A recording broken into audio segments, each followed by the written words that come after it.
Question: what would you do if you knew you couldn't fail? What would you do if you knew you could not fail? I could ask that question in another way. What do you wish was true about your life that currently isn't? And here's the follow-up question, and this is kind of the sucker punch question. What's stopping you? What's stopping you? What is it that's holding you back? We've been doing this series called Summer by the Lake, and today we're going to look at this story where we're going to see a kind of a situation. And I think a lot of us, when we answer that question, what's holding us back, we would say, well, we just don't have enough money, or we don't have enough time. And while those issues may be issues, I think there's a bigger reason why we don't do what we know we need to do. And we're going to see that in this story. In this series, Summer by the Lake, what we've been doing is looking at encounters that Jesus had with people, with his followers, his disciples around a lake at the Sea of Galilee. And what we're doing is we're trying to look at these stories to find out what should a relationship look like with Jesus look like for us today. And so if you have a Bible, turn to Matthew chapter 14. If you don't have a Bible, that's totally fine. We put all the verses on the screen for you. If you don't own a Bible, we give out easy-to-read translations of the Bible back at the Velcro bar for free. We'd love to give you one today. So in Matthew chapter 14, we're going to see this story that if you've been coming for a while, we've looked at before, but we're going to kind of take a different look at it and learn some different things from it. So we start in verse 22. It says, immediately Jesus made the disciples get into the boat and go on ahead of him to the other side while he dismissed the crowd. After he had dismissed them, he went up on a mountainside by himself to pray. Later that night, he was there alone, and the boat was already a considerable distance from land, buffeted by the waves because the wind was against it. Shortly before dawn, Jesus went out to them walking on the lake. When the disciples saw him walking on the lake, they were terrified. "It's a ghost," they said. That's my Scooby-Doo voice. They said, and cried out in fear. But Jesus immediately said to them, "Take courage. It is I. Don't be afraid." "Lord, if it's you," Peter replied, "tell me to come to you on the water." "Come," he said. Then Peter got down out of the boat, walked on the water, and came toward Jesus. But when he saw the wind, he was afraid and, beginning to sink, cried out, "Lord, save me!" Immediately Jesus reached out his hand and caught him. "You of little faith," he said, "why did you doubt?"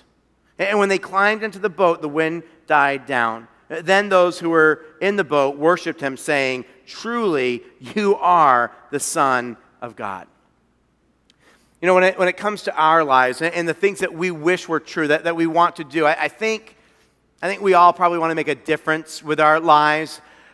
I bet there are people here today who wish they could be a better father, a mother, a better spouse, maybe a better friend. Maybe there's a few of us who want to start a new career. Maybe some of us wish that we were closer to God than we are now. But whatever it is that you want to do or that you want to become, too often we're not taking any steps in that direction. And yeah, maybe not having enough time or not having enough money or not knowing exactly how to do it is leading us to hesitate. But I think for most of us, there's a bigger reason we don't do what we want to do. And that reason is fear. It's fear. Fear that if I actually try to do this thing, it's just going to be too hard. Fear that if I do it, everything else in my life is going to fall apart. Fear that if I go for it, what will other people say about me or what will they think? Fear that if I try it, it's never going to really happen and I've wasted my time and my dream will die. You know, we all deal with fear. In this story we looked at, there were 12 guys in the boat, but only one who walked on water to Jesus. And the difference between the 11 who sat in the boat and the one who walked on water was not who was afraid. Because trust me, they were all afraid. The difference between the one water walker and the 11 water walker wannabes was faith. Right? One of them, Peter, had the faith to overcome his fear and do this thing that he wanted to do. And one of the biggest obstacles for most people when it comes to doing what they want to do or doing what they feel like God is leading them to do is fear.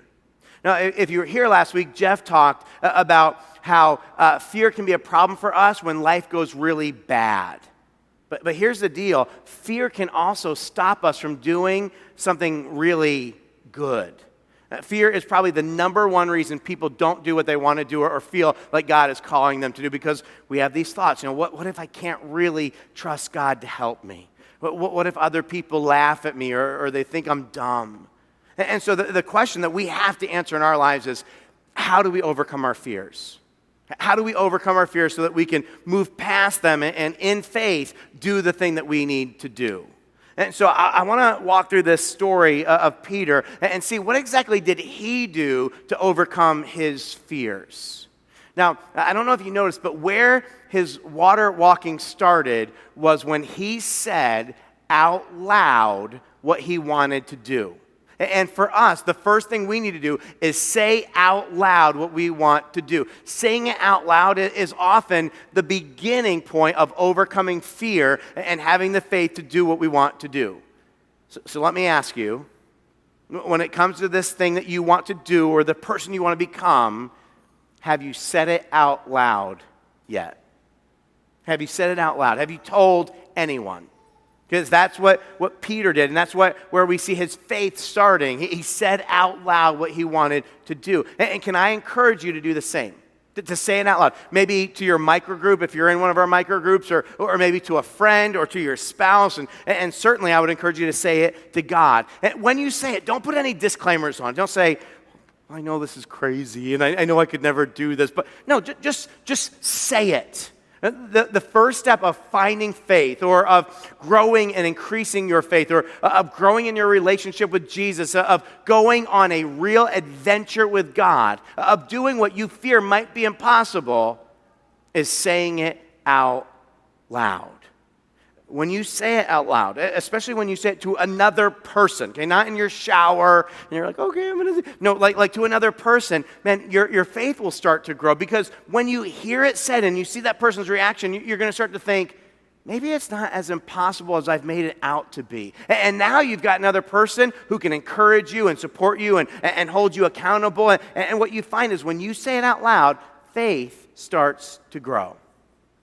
So, what do you need to say out loud to someone? Maybe for you it's, I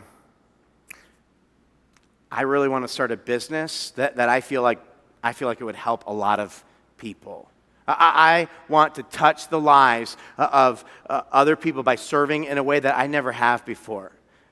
I want to be the best husband I know. I want my kids to grow up feeling like they got the best parent they possibly could have gotten. I want to know God better. What do you need to say out loud? Maybe it's, I want to sing on The Tonight Show. Did anyone watch? I think it was like Tuesday or Wednesday night on The Tonight Show. They had a girl on, and she sang. Her name was Alicia Cara. Here's the story. Jimmy Fallon, the host of The Tonight Show, was listening to some kind of online music streaming deal, and he was like kind of going from song to song, and he came across a song by a singer named Alicia Cara, and he loved it. And so he calls his producer and says, hey, let's get this girl on the show. Producer does some research, calls Jimmy Fallon back and says, she's a nobody. Like she didn't even have an album. She put out her own song, and somehow you came across it, but she's like 17, 18 years old, and like she's a nobody. She's not famous. We won't have her on the show. Jimmy Fallon says, let's make her famous. I've got a show. I can do that. Like, let's put her on the show. So they call this girl, and they have her come. She didn't even have an album out. They have her come and sing on the show. Here's the cool thing.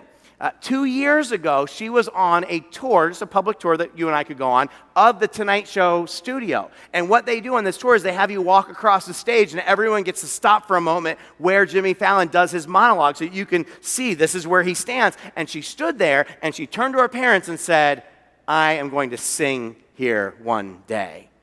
And 2 years later, she's standing on the stage singing in front of the world. What do you need to say out loud? The first step to walking on water, to doing that thing that you wish you could do, is saying it out loud. And you know what happens when you say it out loud? check this out, you can hear God speak back to you. Like that's what happens with Peter, right? Like Peter says, Jesus, if that's you, I want to walk on water to you. And Jesus says, come on, do it. Like get to step and let's do this. Now, I know a lot of people would say, well, I've never heard God speak in that kind of a way to me. And maybe the reason is because you've never said out loud to God that thing that you want to do that you could only do with his power. So God hasn't had any reason to say anything to you.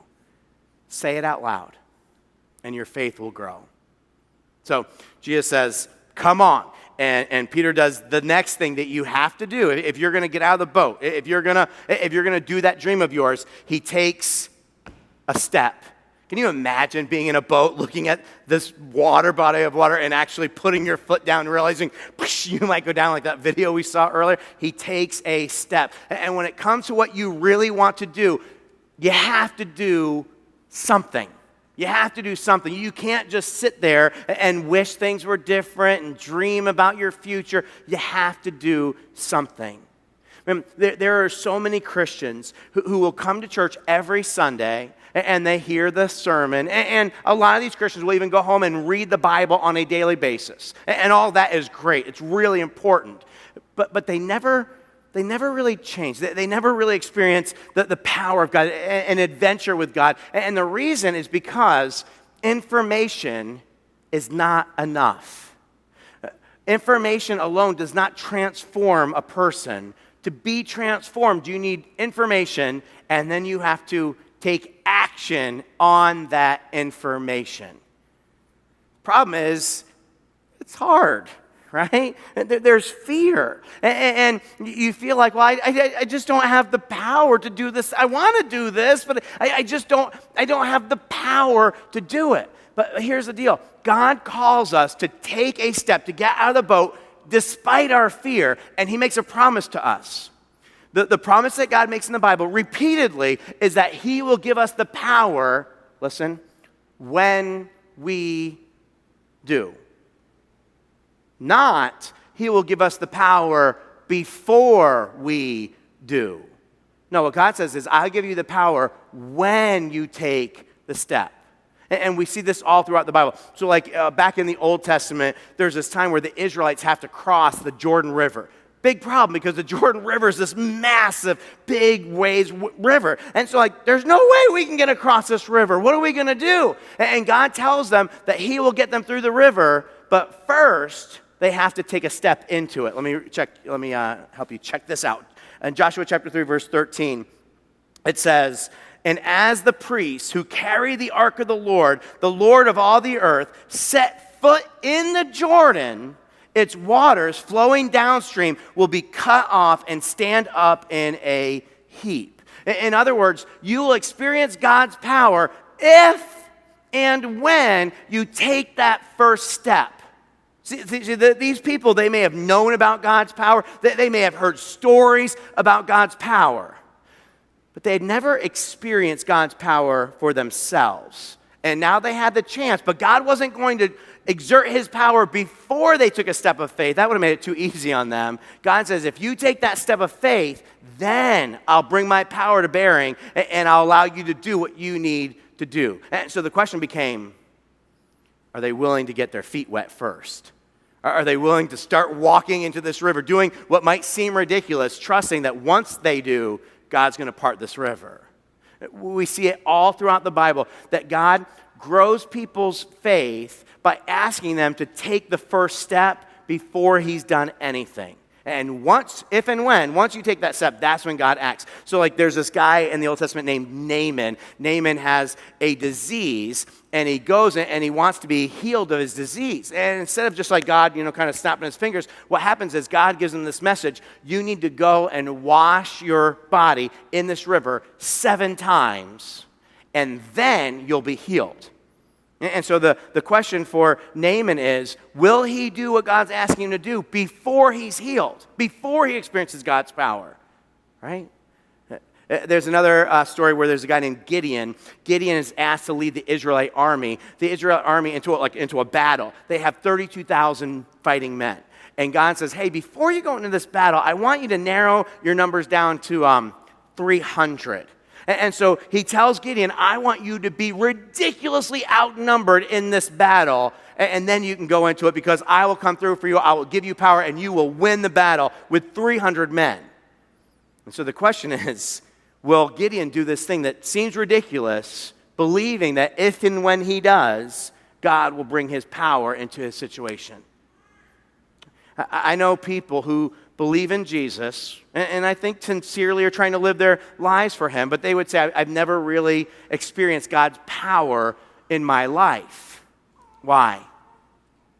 Honestly, it's because they're boat people. They've decided to stay in the boat. They've chosen safety over growth. They've chosen comfort over adventure.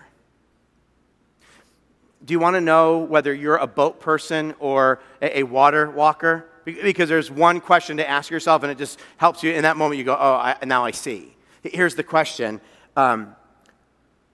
What am I currently doing that I could not do apart from the power of God? Is there anything that you're doing right now that you just think, if it wasn't for God, I just don't think I could do that?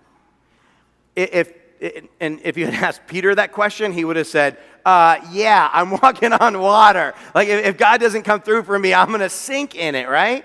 And so, is there any challenge in your life right now that's big enough that you have no real hope of accomplishing it unless God comes through for you? If not, consider the possibility that you are seriously under-challenged. That you have under-challenged yourself. If you want to walk on water, if you want to go out where Jesus is, you have to be willing to get your feet wet first. If I'm going to experience more of God's power in my life, if I'm going to enjoy the exhilaration of really following Jesus, it usually requires me to take a first step, an uncomfortable first step. It will begin by trusting God enough to take that step of obedience. And then I see God come through for me. So when I take the risk of giving generously, like financially back to God, I discover that God will take care of me and I can trust him to do that. But I have to get my feet wet first. When I take the step of confessing my sin to another person and telling them about this temptation I'm struggling with, I learn the truth that with God, confession really is the path to healing, and that God honors truth-telling, but I have to get my feet wet first.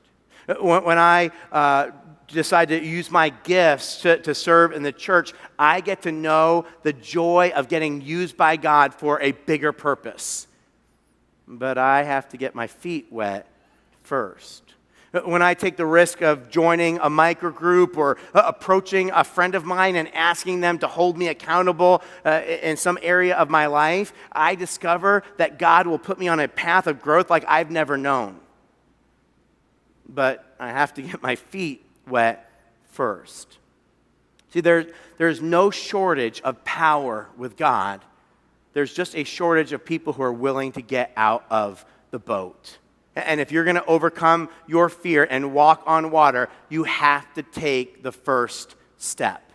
And that's exactly what Peter does. He starts out by saying out loud what he wants to do. And then Jesus is like, come on. And so then he takes this step out and he starts actually walking on water. But then all of a sudden it's like, wind and waves. Like, it gets crazy out there. That's how I designate wind and waves. Wind and waves. I'm hoping that someday I'll get hired on the Weather Channel to be like a reporter, and they'll be like, Vince, how's it look in Miami? And I'll be like, there's wind and waves. I don't know. And so there is, right? There's wind and waves, and so he cries out, Lord, save me. Or we could also say, he's like, I've fallen and I can't get up, right? Listen, part of overcoming fear and doing what you really want to do, what God wants you to do is this, and we hate this, but it's true. You have to be willing to fail. You have to realize, I might fail and I'm going to do this anyway. You have to be willing to fail. You're familiar with oxymorons, right? It's when you take two words and you put them together and they go together now, but you realize they shouldn't go together, like they contradict each other. So like a waiter says, would you like the jumbo shrimp? Right? Or somebody says to you, I'm going to go on a working vacation. Come on, right? And this doesn't even make sense. Or at our business, or our home, we use synthetic natural gas. What do you mean, right? Here's a new oxymoron for you, and it's true. Safe faith. There is no such thing as safe faith. See, a lot of people want to step out in faith. They want to do something big, but they also want to know that it's going to be safe. But there is just no such thing as safe faith. There's not. In fact, if it's safe, then I don't need faith. Right? If it's safe, there's no faith required. The truth is, faith is always risky. We need faith because it's risky. Faith does not protect us from failure. But if we let that stop us, if we're unwilling to take a risk because we're not sure how it's going to go, then what happens is we'll never experience the power of God working in our lives. Faith is not supposed to make us safe. It's supposed to make us dangerous. Water walkers, they know that what comes along with walking on water is sometimes you sink beneath the waves. But you just can't walk on water if you're not willing to fail. And so, listen, if what you want, like that dream that you thought before, maybe you never said out loud, is to start this new business or to start a new ministry that could change people's lives, expect wind and waves. They will come. And so people may be a lot less enthusiastic than you thought they were going to be when you tell them about it.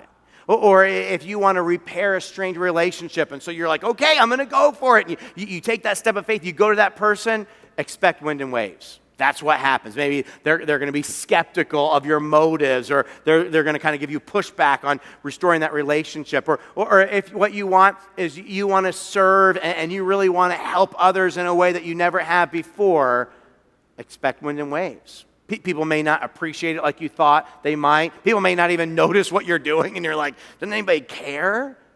You know, Peter said what he wanted to do out loud, right? And then he took the first step, and he was on his way to hero status. He's the dude who walked on water. And it seemed like the hard part was behind him, right? He had the faith to get out of the boat. He put his foot down on water, and he didn't sink. Like, he's walking now, and it seems like the hard part's over.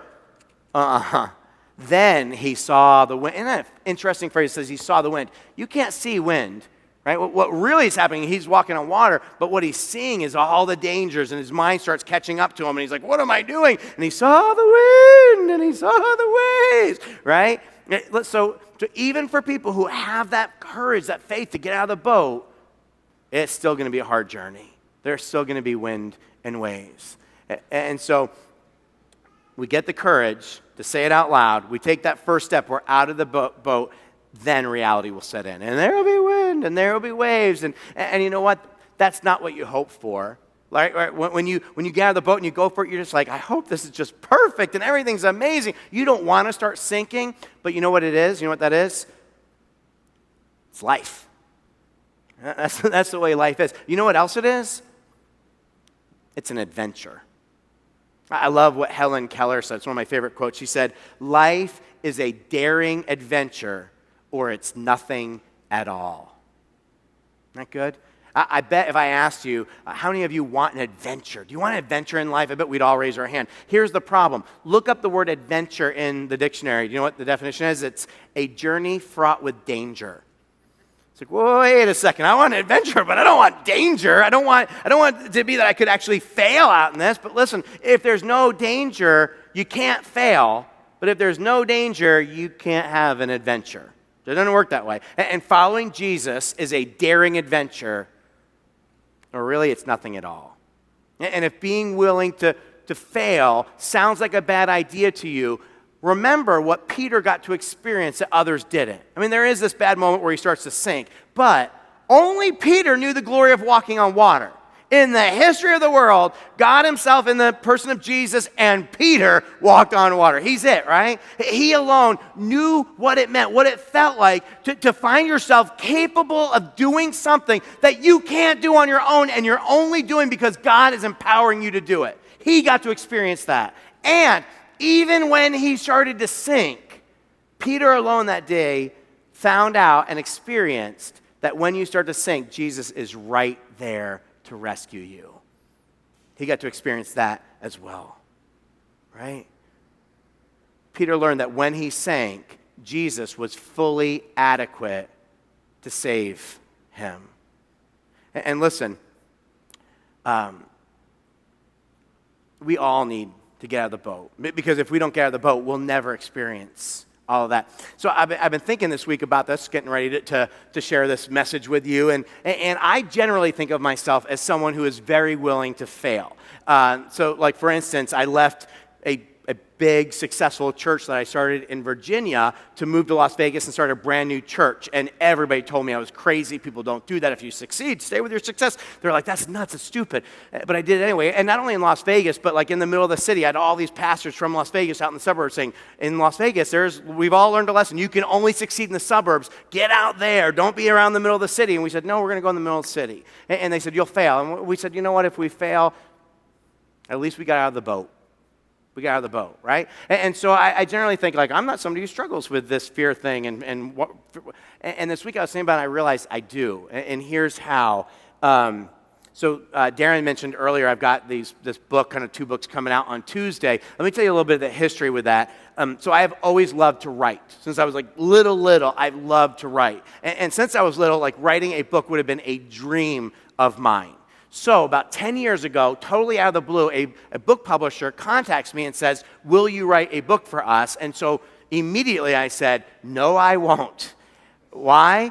Because I thought it would fail, and I didn't want to fail. Well, I just started to think about it. I thought, who would buy and read a book that I would write? Like just my mom. And then I thought about it, and I was like, no, it would be a Christian book, and my mother's Jewish. She wouldn't even read it. Like, nobody's going to read this book. So I said, no, thanks, I don't want to write a book, even though I did and kind of felt called to it. They contacted me and asked again, will you please write a book? We believe in you. I said, no, thanks. They asked again. No, thanks. They asked a 4th time. And realizing that they're going to keep asking and trying to get them off my back, I said, no, I'll tell you what I will do. I'll send you like some of my sermons, because I write them out, and you can look at it, and you can tell me if you think it's a book. And so they read them and said, yeah, we think this is a book. And I was like, okay. And so I put out this first book called I Became a Christian, and all I got was this Lousy T-shirt. And it actually did like really well. The book publisher would tell you it was a success. Like first-time author, did really well. So I got asked to write more books. I said, okay. So I put out 2 more, Guerrilla Lovers and Renegade. And those 2 books actually did very poorly, especially compared to the first book. Like if you asked the publisher, they would tell you that those 2 books failed. I don't know why. The publisher says it's because I moved from Virginia and this big church to Las Vegas to start a new church, which isn't that big yet. And so they would say that was the problem. Not because of how many people in your church buy books. That's not enough people to make a big difference. It's because partly because of how many people you can get to put positive reviews on Amazon and mention the book in their Facebook pages, and it just helps get the word out, and they're like, you didn't have that in Las Vegas, and so I don't know, but I'm like, okay. And so the publisher said, hey, you failed twice in a row, no more books from you. And I'm like, you know what, I'm fine with that, because it turns out I was actually right. I don't like to fail, and so that was not enjoyable for me. I'm fine with that. But you know what's really interesting? I get letters all the time, like a lot, from people who tell me, hey, I read your book and it changed my life. And the letters are very often, mostly actually, from people in prison. Like I got this one this week. I get them like regularly. And what's interesting is that the book that they always say changed their life is never the book that the publishers would tell you is the successful one. It's actually the book that the publishers would say was the least successful one, the biggest failure of all. Maybe God did not mean for that book to sell tens of thousands of copies. Maybe he meant for it to help a couple dozen prisoners. Well, about 2 years ago, I get approached by this awesome group called City on a Hill. And City on a Hill is a Christian group who makes videos. They make TV shows for a Christian cable network called TBN. It's a big international network. And they make video curriculum for churches to use as like Bible studies, small group studies, stuff like that. And so they said, hey, we've been watching your church and we love what's happening there. What's happening at Verve is crazy. I don't know if you know all the stories. We've had pimps come to faith and turn their lives around. We've had prostitutes. We've had you all. Just crazy stories. And so you know what I'm talking about.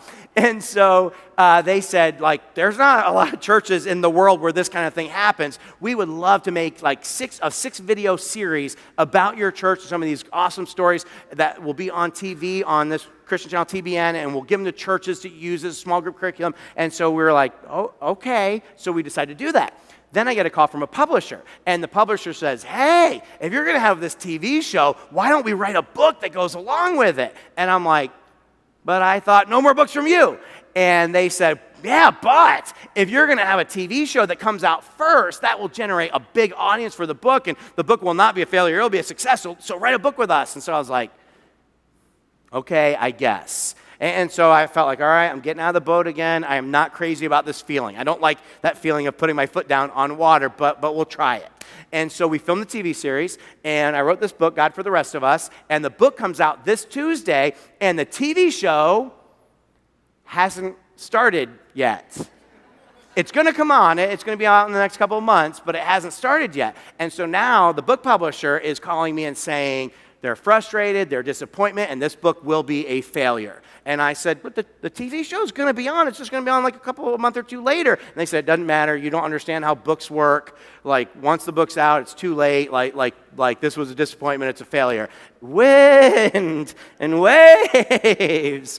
And I don't know what's going to happen. Maybe it will do well, and the publisher will be surprised and happy. Or maybe it won't, but there will be some prisoners who read the book and learn that God is for them.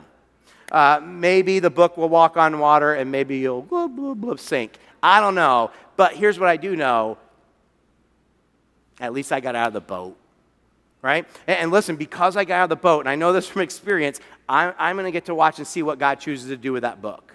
And what will happen is it will grow my faith, watching what God does. And it will grow my love for God, and I will worship God in a deeper way because I'll know Him in a deeper way.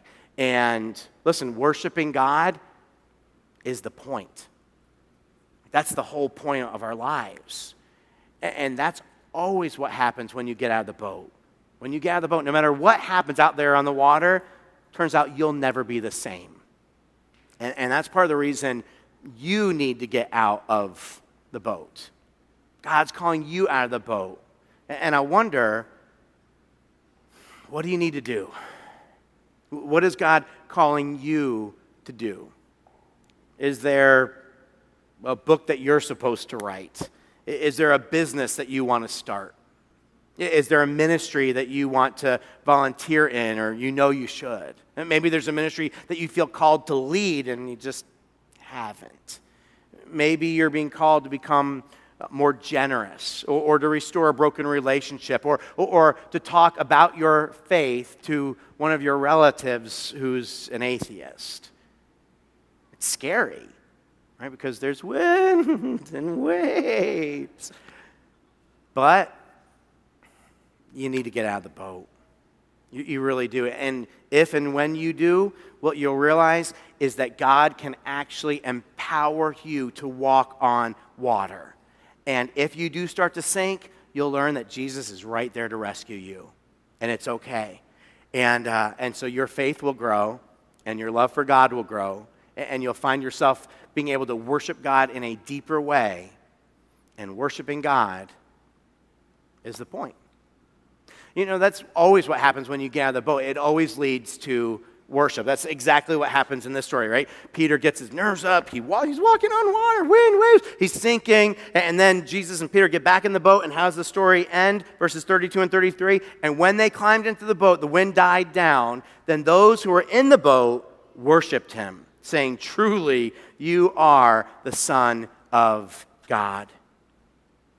And reading this story, I don't know about you, but the conclusion I come to is, I just don't want to spend my life in the boat. You know? I want to ask you to imagine something, okay? I want you to imagine that your life has come to an end, and you find yourself walking into this little room, and there's 2 chairs.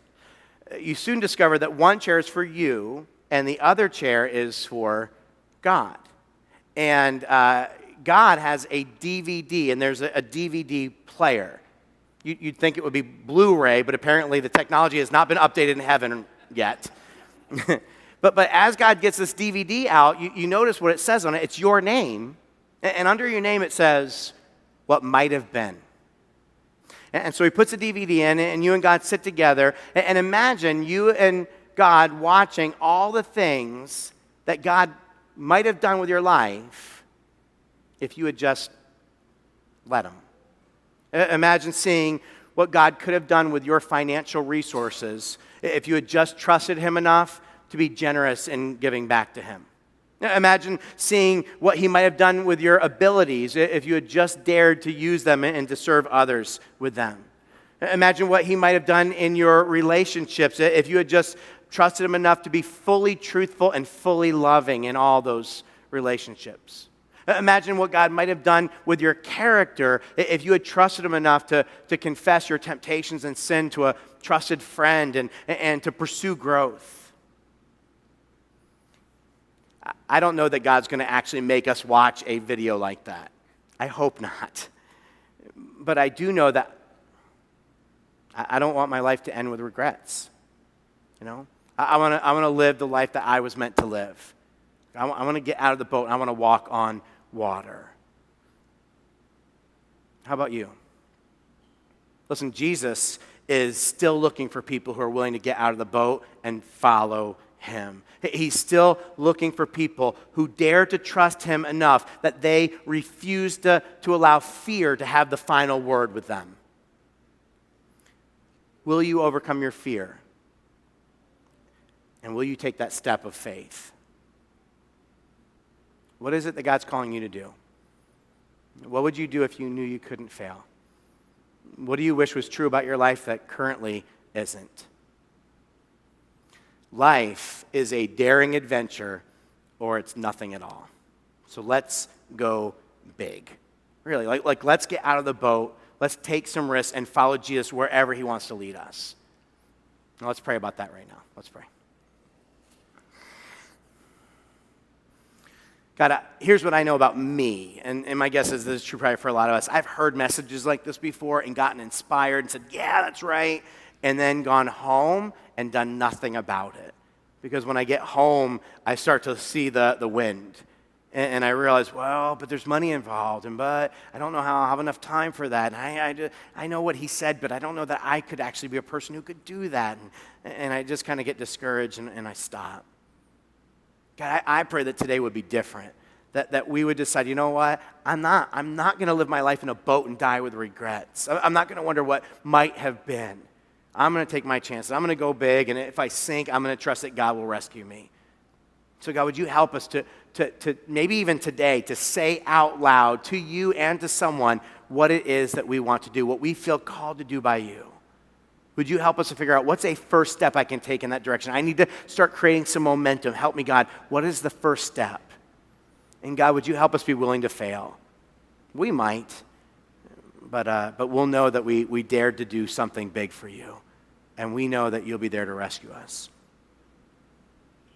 Thanks for being an awesome God who loves us so much. And I pray all these things in Jesus' name. Amen.